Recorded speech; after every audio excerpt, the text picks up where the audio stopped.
Today is the 263rd day of the continued oppression and communication blackout faced by the people of the Indian-occupied Jammu and Kashmir since India's illegal and unilateral action on 5th August 2019. In the past few days, the Indian occupation forces have carried out cordon and search operations in civilian areas of the Indian-occupied Jammu and Kashmir and used excessive force against unarmed innocent civilians, which resulted in the martyrdom of 8 Kashmiri civilians. These included Rahil Magre, Asif Ahmed Dar, Muhammad Akbar Shah,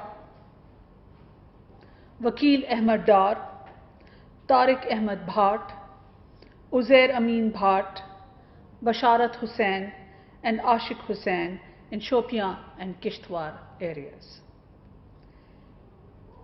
It needs to be reminded once again that the Indian-occupied Jammu and Kashmir is an internationally disputed territory, and any violations of international law, killing, use of brute force, arresting people, and blocking of communication services and the internet constitutes violations of international laws.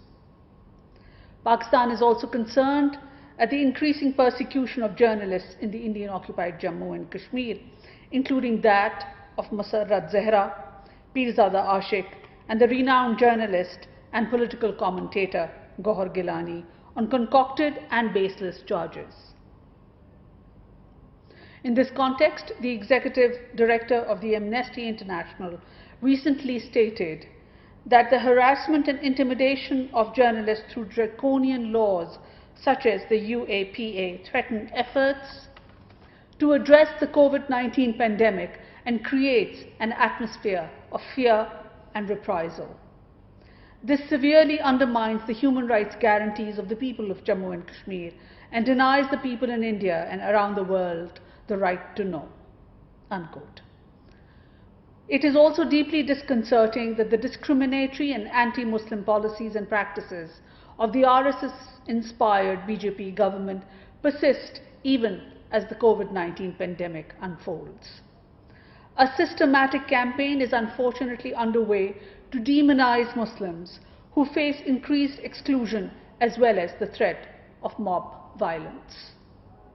The OIC, in its recent statement, has expressed deep concern following media accounts of rising anti-Muslim sentiments and Islamophobia within political and media circles as well as on social media platforms, where Indian Muslim minority community is being blamed for the spread of the coronavirus.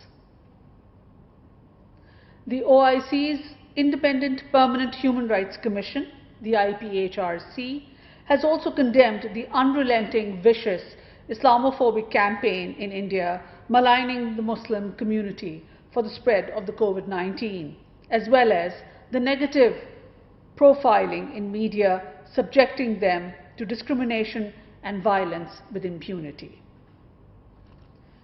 Separately, as you are aware, the Prime Minister had a telephone conversation with the President of the United States yesterday, where Prime Minister Khan extended our sympathies and condolences on the loss of precious lives in the US as a result of the COVID-19 pandemic.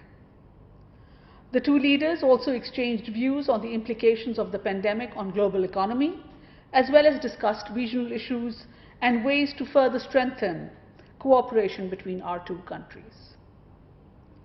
The Prime Minister also highlighted Pakistan's efforts to contain the spread of the virus and the efforts to provide relief to the vulnerable segments of the society.